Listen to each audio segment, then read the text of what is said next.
จับบ่จับบ่จับก็ได้เนาะโอเคซะบ่ให้จับอีกเลยเดี๋ยวเฮาสิพยายามพยุงเจ้าอย่าจะตกอืมใส่สินช่องโตค่อยๆมามันกว่าข้าวเหนียวกับนี่แหละกับไข่กับหยังกับซื้อน้ำสะอาดมาให้2 แพ็คลูกยายเท่ๆตายเนาะยายเล่าให้ฟังเนาะตายแล้วยายเอาลูกมาเลี้ยงเอาลูกมาเลี้ยงเลยลูกเพิ่นน่ะไปเอาเมียใหม่บ่เดี๋ยวนี้ลูกเลี้ยงเจ้าน่ะเอาผัวใหม่เอาผัวใหม่เป็นผู้หญิงบ่จะเอามาเลี้ยงน่ะยิ่งแล้วเพิ่นไปอยู่ไสเดี๋ยวนี้ผู้ใดคำพวันผู้หลวงคำผักหวานทั้งไหนดีบ้านยังแต่ว่าเพิ่นบ่ได้มาใกล้เจ้าเลยบ่มาเลยเจ้าเลี้ยงเพิ่นจักปีเจ้าเลี้ยงเพิ่นโอ้ก็หลายปีหั่นเลยเลี้ยงแต่น้อยจนใหญ่เลยแม่นบ่ใหญ่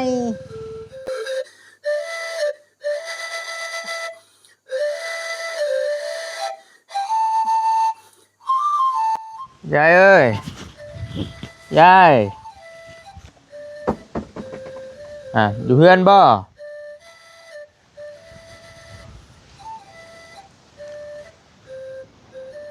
กึ่งอยู่ใน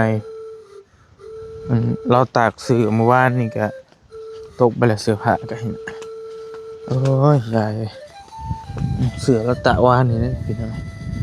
ฝุ่นไปเบิดก็สิเห็นแล้วนี่ก็ได้เสื้อเราแต่วาน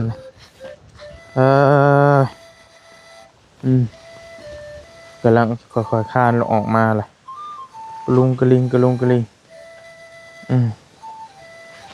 อยู่ในออกมาได้อยู่บ่ยายเฮาบอลี่เด้อโดยค่อยบ่ฟ้าวเด้อทักทายสบายดีพี่น้องเอ้ยบอลี่แวะเข้ามาหาคุณยายเนาะยามช่วงบ่ายๆมื้อนี้ก็ได้เดินทางมาคนเดียวพอดีมีเอื้อใหญ่จะดีเพิ่นให้บอลี่เนาะซื้อเครื่องซื้อของว่าซั่นมาให้ยายเราได้พี่น้องเนาะยายที่อยู่คนเดียวนี่พี่น้อง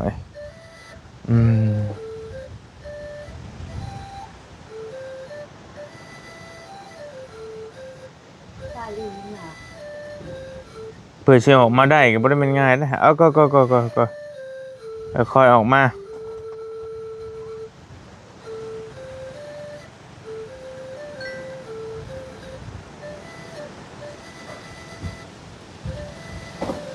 โอ้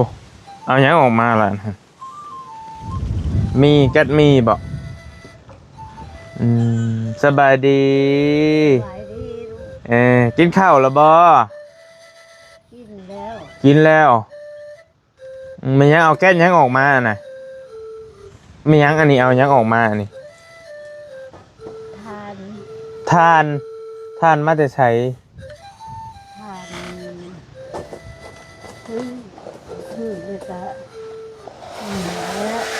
ทานซื้อเอาไว้ในผู้ทานก็ได้ยันเขาเจ้าเอาโอ้ยเนาะอันเสือเจ้าตากวานนี่เขาเก็บขึ้นมาให้เห่งแล้วโอ้ยยาย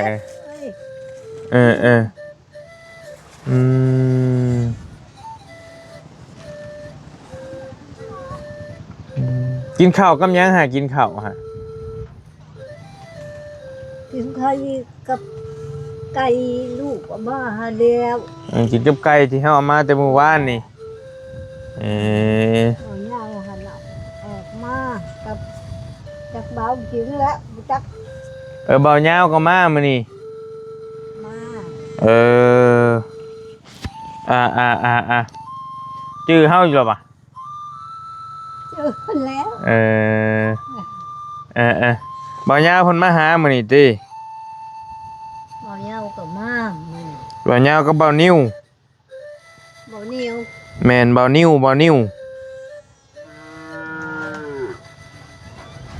ว นิ้วอ่าตอนย่างก็บ่ได้พี่น้องเอ้ยเพิ่นเอาหยังมาให้เจ้า เอาให้อันยังไงอันกลมๆมาก็ได้ฉัน อันกลม คือว่าฉันถือมัน ๆจักแม่นหยังอันกลมๆอ่ะ บ่จัก พี่น้องเอ้ยคือวงนี้โต๊ะตั้งแล้วก็โอ้ยโต๊ะไผมัดให้เจ้าโต๊ะนี่อันนี้ แต่ถึง อืมเตะเบ่เลยอันฮาวนี่ไผเฮ็ดให้เจ้าฮาวตัวนี้ฮาวตัวนี้ฮาวอันนี้ เฮ็ดเองนี่แหละ เฮ็ดเองเจ้าว่า เฮ็ดเวลาพยุงลงตารางพี่น้องเอ้ยเนาะคันยายลงมาพี่ได้บ่ลงมาได้บ่ลงมาได้บ่ ได้ ลงมาตารางพี่จะค่อยๆลงมาเฮาซื้อเครื่องมาให้เพราะว่าเอ่ออยู่เทิงก็แคบค่อยๆเด้อยายค่อยๆมาเด้อเฮาสิช่วยจับอะไรยายลงมาพอดีออกกำลังกายเลยมาสิได้ซอยจับ หัวเรา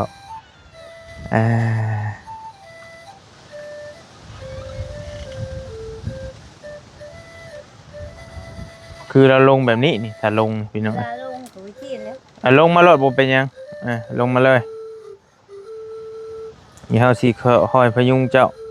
บ่ได้ตังออกกำลังกายยืดเส้นยืดสายน้ำนี่นั่งลายก็โอ้ยเนาะเดี๋ยวสิซอยจับ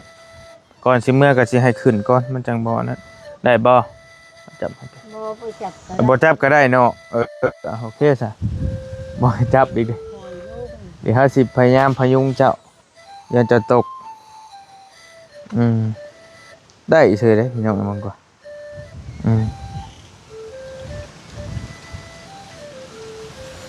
ได้ค่อยจอยแห้งเลยโอ้ยมุดครบตีนเจ้าค่อยๆอย่ามานั่งอยู่นี่ก็ได้นี่ค่อยได้อย่าเด้อ ค่อยๆมาบ่ล่มแล้วบัดนี้โอเคอย่ามานั่งอยู่นี่ก็ได้เอาสาดห้องบ่เพื่อตอนบอลลี่อยู่นี่ค่ะใครอยู่เราลงมาก็ได้แต่ว่าตะเก้าเราก็ลงผู้เดียวแล้วดอกค่อยๆแล้วยาย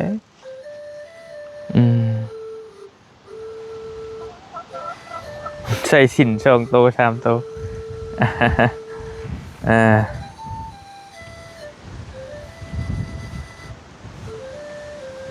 ยายนั่งอยู่นี่ก็ได้เดี๋ยวเขาสิไปเอาเครื่องมาให้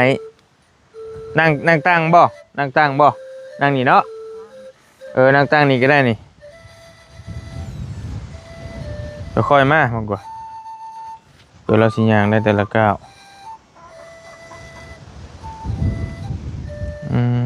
ฮาวนี่ก็เฮ็ดเองว่าซั่นอย่าบ้านมานั่งนี่ก็ได้นั่งลงรถนี่เจิมเกิมมาออกสูดอากาศในมีเฮงเนี่ยนั่งไปนี่ได้อยู่บ่นั่งเฮิงก็ได้บ่นั่งเฮิงได้บ่แบบนี้ จับหัวแล้วคุยหลังถึงเพื่อ คุยหลังคุยหลัง เดี๋ยวสิไปเอาเครื่องมาให้เด้อเขาซื้อเครื่องมาให้บ่เคยนั่งโดนบันไดบ่ซั่นเดี๋ยวสิไปเอาเครื่องมาให้ก่อนพี่น้องเอ้ยบ่มีไผมานำบ่ลีก็ได้มาคนเดียวได้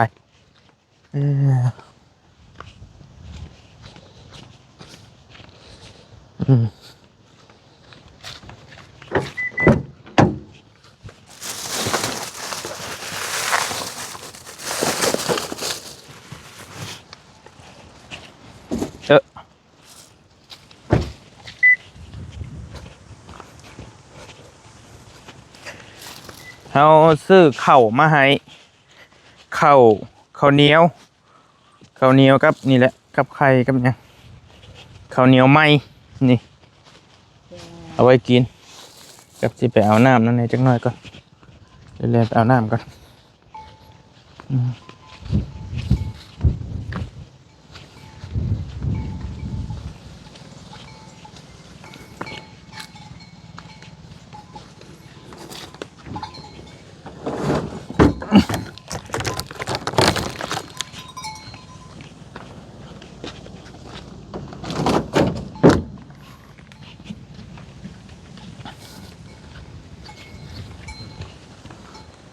มาหน่อยกับซื้อน้ำสะอาดมาให้2 แพ็คตึ๊บโอ้ควายกะเดี๋ยวมาจะเลี้ยงควายเนาะที่ต่อนี่จะตรงงามๆควายกันได้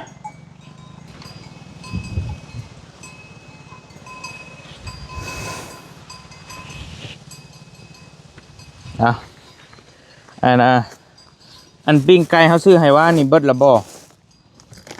ยังอยู่บ่ปิ้งหมูโอ้ยเมยยังอยู่บ่ปิ้งไก่ปิ้งหมูวานนี่ กินเมื่อคืนนี่ก็ได้ เบิดแล้ววันนี้ แล้วก็กินหมูช่วยนี่ กินมื้อสวยนี่พอดีเบิดเลย หมดเลย ไม่ยังอันนั้นข้าวหมาก มาก ว้าวยังเคี่ยวข้าวหมากอยู่ เที่ยวหาแล้ว ไข่เด้อไข่30 หน่วยไข่ไก่เอาไว้ต้มไว้ทอดกินกันแล้วแต่ยายเพิ่นใส่มาให้แบบนี้กับข้าวเหนียวไหม้10 โลเพิ่นถามว่าเอาข้าวเก่าหรือข้าวไหม้ก็เลยว่าเอาข้าวไหม้ซะมาให้ยายกิน10 โล10 โลนี่ก็150,000แต่ว่าน้ำนี่ก็จักเท่าไรเพิ่นไล่โฮมกันพอดี300,000อันนี้เบิดนี่โฮมกันมานี่เป็น300,000ตัวนี้150,000พอดีเบิด450,000ทั้งเบิดนี่พี่น้องเนาะมีปลากระป๋องน้ำปลากระป๋องเพิ่นให้3 ป๋องนึงบ่นี่ปลากระป๋องซื้อมาให้ยายแล้วกับนมคือสิยังบ่ทันกินเนาะหากะเคี่ยวหมากอยู่กับขนมกับปลาทูกินได้อยู่ปลาทูกันเนาะปลาทูทอดสุกแล้วเด้อกินแล้วเด้อปลาทูทอดนมเพราะว่านี่กับขนมบอลลี่ก็เอามาให้แล้วอยู่2 สุกเดี๋ยวคือสิยังงูบ่ทันได้กินดอกเบิ่งกับน้ำสะอาดนี่แหละมานี่เบิด450,000พอดีพี่น้องเอ้ยพอดีมีเอื้อยใจดีท่านนึงเพิ่นฝากขออนุญาตนั่งแบบนี้มันนั่งยากเพิ่นฝากเงินมาให้บอลลี่ 1,500 บาทแหละมันก็ได้อยู่ประมาณนึงเหมือนกับดัชไลเบิ่งมันเพื่อเอาหักค่าธรรมเนียมอีกเด้มันมีค่าธรรมเนียมเดี๋ยวนี้เขาหักค่าโอน1,000ถ้าเฮาถอนอยู่ลาวการถอนกันเนี่ย1,000มันก็เพิ่นหัก20 บาท500ก็หัก10 บาทเนาะก็เพิ่นหักไปเบิ่งก่อนเอาเลขสิคูณให้ 1,500 เนาะ 1.5 มันก็ได้อยู่ประมาณ900,000ปลายๆหรือว่าประมาณล้านกีบเป็นจังได๋นี่บอลลี่ก็ซื้อเบิดไปแล้ว450,000นี่ก็เป็นเงินไทยก็ประมาณ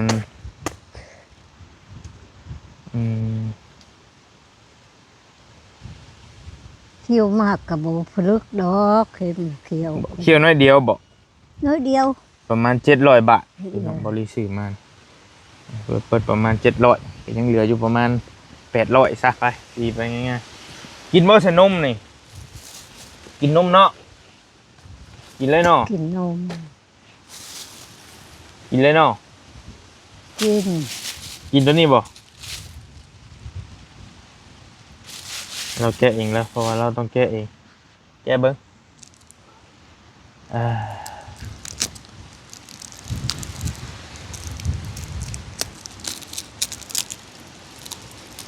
บรรยากาศลมหนาวบริมาเมื่อวานนี่ก็บริมาว่านี่ผัดฝนตกพี่น้องเอ้ยฝนตกว่ามื้อนี้บ่ตกมื้อนี้เนาะมื้อนี้บ่ตก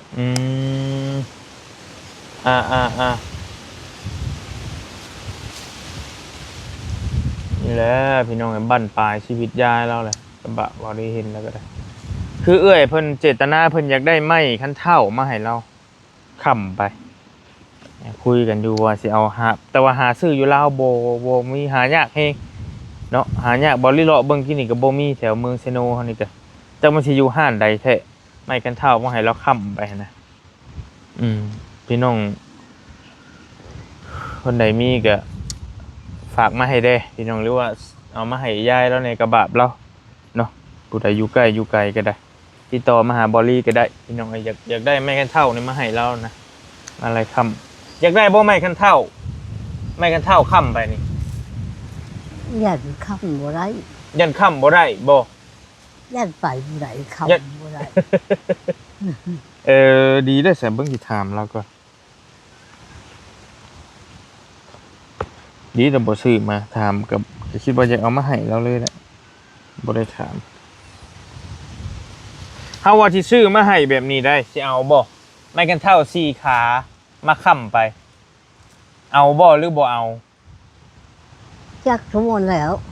ยันคำบ่ได้ ยันค้ำบ่ได้ ยันไปบ่ได้ อยากให้เจ้ามากระ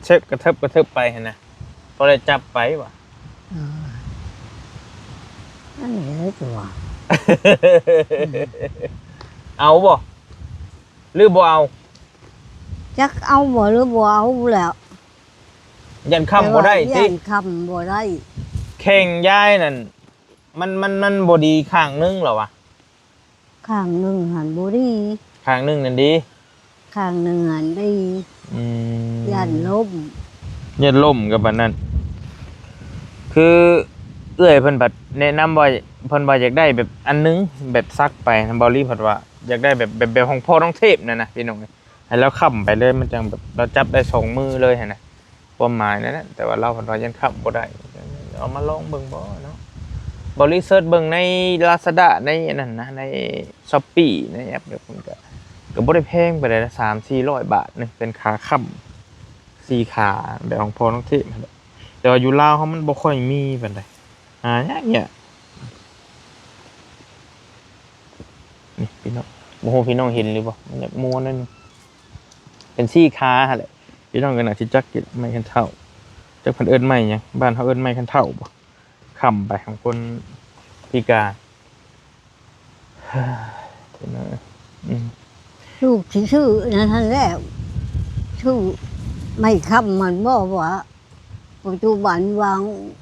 บ่วางอาหารหาเอาลูกมาหากันนี่ ไผ ลูกว่าเดี๋ยวได้บ่ปัจจุบันนี่อยู่ฉันจะเอาได้ยังบัดนี้แม่ตอบว่าคันลูกชื่อให้ก็เอาบ่จะนี่จะยังแล้วลูกสิชื่อยังให้บ่จัก บ่แกว่าท่านว่าเราถามว่าคือแต่ก่อนบริถามเราว่าเราอยากได้หยังเนี่ยมันจำเป็นเกี่ยวกับเราก็บ่จักแนวเว้าเราก็เลยว่าเป็นไม้คันเท่านี่บ่มันก็ต้องใช้เด้เพราะว่าเราครึ่งอันนี้ก็ยังได้บางคนเราเฮ็ดห้าวให้เรานี่ก็ได้บ่ได้ย่างอ้อมไปเองว่าซั่นแล้วก็หลายคนก็ถามเข้ามาว่าเราขี่แล้วเหี่ยวเราถ่ายหยังอยู่ไสเข้าห้องน้ำอยู่ไสพี่น้องเนาะเจ้าไปเข้าห้องน้ำอยู่ไสเจ้าไปเหี่ยวไปขี่อยู่ไส อันน้ำมัน เจ้าไปขี่อยู่ไสไปเหี่ยวอยู่ไสขออนุญาต ขี่อยู่ไสที่เฮือนนี่ล่ะบ่ ขี่ในเฮือนเลย ที่เฮือนน่ะเห็นได้ ล่างลงเลย ล่างลงเลย เนาะถ้าลงมาตารางมันก็ลงยากเนาะถ่ายยากเนาะ ถ่ายยาก โอ้ยพี่น้อยคันกรณีว่ามีแบบ พวกลงพวกแห้ง เพิ่นสิลงฮอดผัดรอบขออนุญาตน้ำเหี่ยวแตกอันนั้นแตกไปละพี่น้องจักแนวสิว่าเอาซื่อๆเอาเลยก็ได้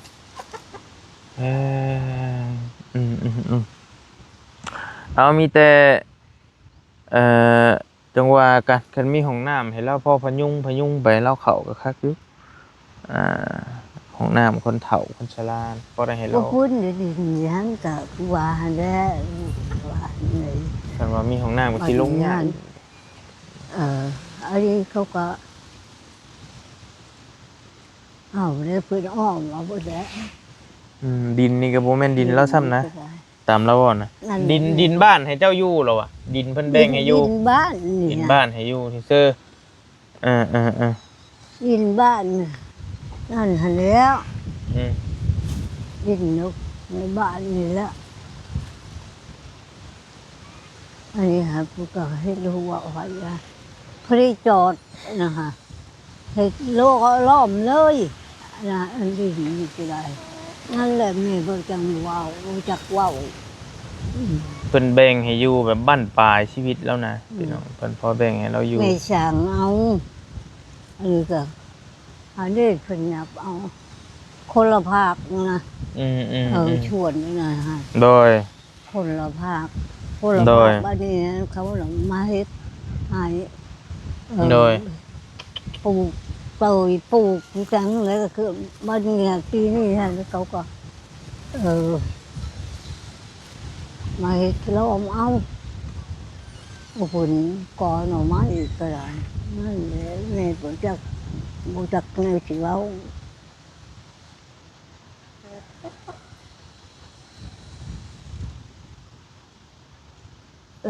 วันนี้แหละพี่น้องก็ถามเขามา ซื้อกับบุขายบอก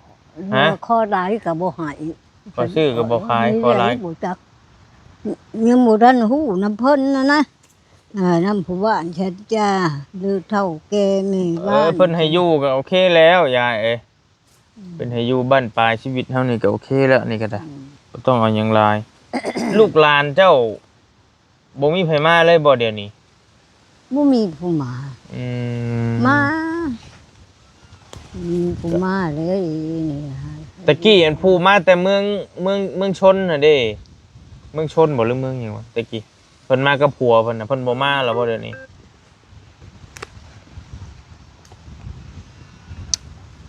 เมืองเนี่ยเขาพวานนะนะ เฮาบ่จักชื่อเพิ่น ว่าคำพระวานฮะหรือว่าลูกเห็นหันบ่ ผู้มีลูกน้อยนั่นเพิ่นบ่มาแล้วบ่เดี๋ยวนี้ เพิ่นบ่มานี่ อืมเพิ่นก็อยู่ครอบครัวไผครอบครัวมัน พี่น้องถามมาหลายว่าลูกหลานเราไปไสทางยายเพิ่นนี่ก็ขออนุญาตพี่น้องเอ้ยส่งอยู่จะเป็นญาณอันน่ะลูกยายแท้ๆนั่นตายเนาะยายเล่าให้ฟังเนาะตาย แล้วยายเอาลูกมาเลี้ยง จ้า เอาลูกมาเลี้ยงแหละลูกเพิ่นน่ะไปเอาเมียใหม่บ่เดี๋ยวนี้ลูกเลี้ยงเจ้าน่ะ เอาผัวใหม่ เอาผัวมาเป็นผู้หญิงบ่จะเอามาเลี้ยง ผู้ น่ะ หญิง แล้วเพิ่นไปอยู่ไสเดี๋ยวนี้ ผู้ใดคำพระวานผู้ละวะ คำผักหวานทั้งไหนดีบัดนี้ บ้านคำพระวาน บ้านคำผักหวานเมืองหยังแหละจักอยู่บ่สวรรค์เขตเท่านี้บ่ อันเสียงบาดเสียงขอยลืมเลยนะ ย่าดอกบ่เป็นหยังแต่ว่าเพิ่นบ่ได้มาใกล้เจ้าเลย บ่ บ่มาเลย เพิ่นบ่ม เจ้าเลี้ยงเพิ่นจักปีเจ้าเลี้ยงเพิ่น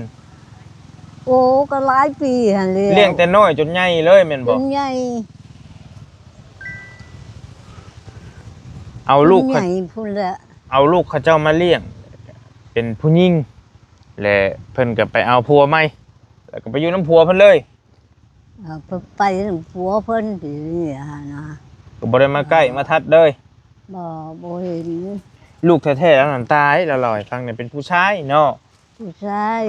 ผู้ชายแล้วเพิ่นตายนี่เนาะเสียชีวิตและผัวเจ้าก็ตาย ปะกัน ผัวเจ้าน่ะป้ากันเนาะ จ้าหย่ากันหั่นแล้ว เพิ่นเสียชีวิตแล้วบ่เดี๋ยวนี้ จักเชียบ่แล้วบ่เชียแล้วผู้เหนือบ้านเพิ่นมาพุ่นบ่ เพิ่นเอาเมียใหม่ เพิ่นเอาเมียใหม่ แต่ยายน่ะบ่ได้เอาผัวใหม่เลยยายอยู่ผู้เดียวยายเลยนี่เนาะนี่เนาะโพดกับโพเอาย่าแล้วบอกว่าลายายกันห้างก็มีแต่เราอยู่ผู้เดียวแหละเราอาศัยอยู่ผู้เดียวแล้วก็โดนเถื่อมันก็เพิ่นกับลูกหลานก็อาจจะเป็นลูกหลานทางห้างบ่หรือว่าใดๆก็เพิ่นมาเยี่ยมเทื่อนึงแล้วก็บ้านช่องนี่แหละทางบ้านทางเมืองเพิ่นก็ แล้วต่อไปนี่บ่จักในสิเว้าจังว่า สัมเพิ่นมาเยี่ยมได้หั่นแหละพี่น้องคือบอลลี่นี่แหละก็แล้วแต่โอกาสแล้วแต่เวลาอันสมควรมีเวลาก็มาหั่นนะเราชีวิตประจำวันเราก็ต้องอยู่ผู้เดียวแล้วหั่นแหละ24ชั่วโมงก็สิเฮ็ดหั่นเฮ็ดนี่ก็เฮ็ดตัวเองเพิ่งพาตัวเองแข่งก็คือเห็นนี่แหละพี่น้องบ่ว่าหลายแล้วยังบ่ได้แล้วนะกระเทิบไปเนาะ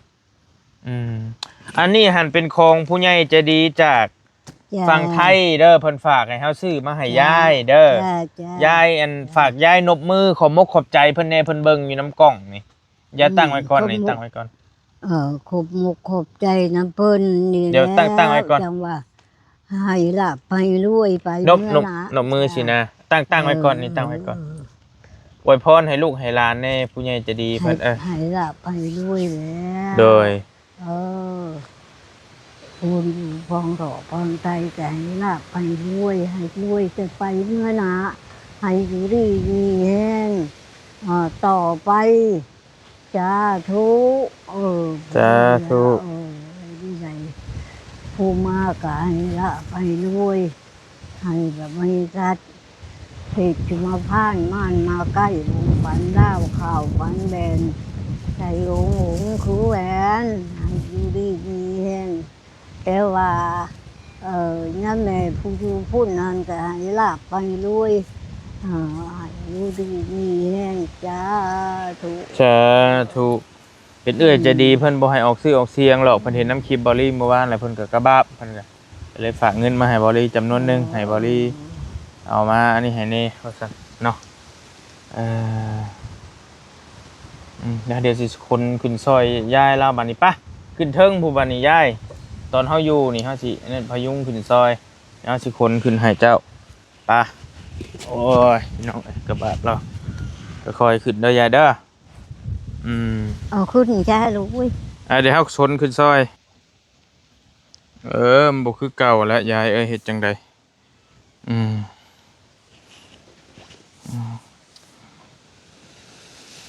ค่อยไปเด้อ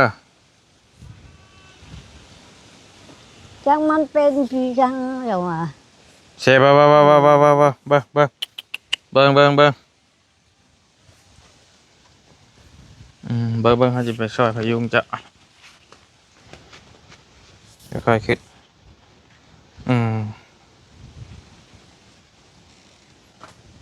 ได้บ่ขึ้นกันนะนี่ได้เราขึ้นกันขึ้นใช้เวลาแข่งแล้วข้างนี้อย่าได้ข้างนี้แบบเจ็บอะไรพยายามนิดนึงใหญ่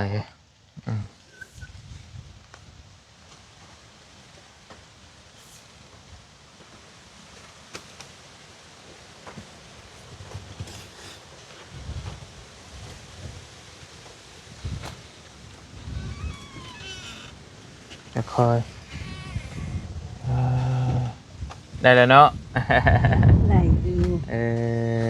ได้ไหมชุนได้บ่คือรถนี่นั่งอยู่นี่แล้วเดี๋ยวเขาขนเครื่องมาให้ผมเป็นเนี่ย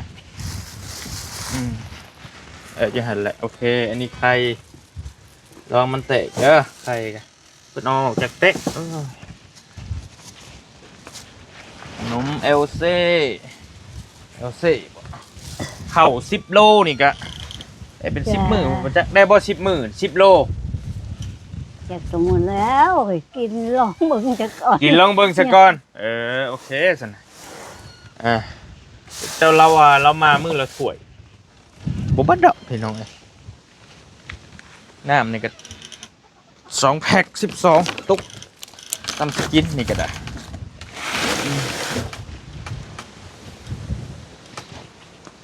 ของดีๆเลยนะจัดมาให้เรานี่เอาได้เลย6ไปเลย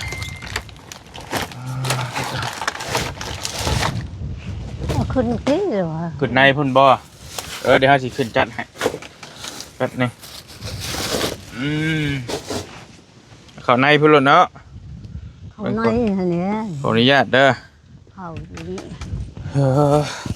เข้าไว้ในแล้วเนาะเบิ่งเด้อไว้ในรู้เลยนะโอ้ไก่ก็อยู่ในก็มีน่ะเจ้าไก่บ่ฮะไก่เข้าแล้วน้ำเอาไว้นอกเนาะน้ำเนาะปลากระป๋องได้ยายไว้ในแล้วเนาะเข้าในเดี๋ยวไข่ก็ไว้ในไปเลยเนาะเด้อเอาไว้หมดแล้วน้ำก็ไว้ในเนาะไว้นอกพี่บ่เอาไว้พี่บ่มีไผรักดอกน้ำ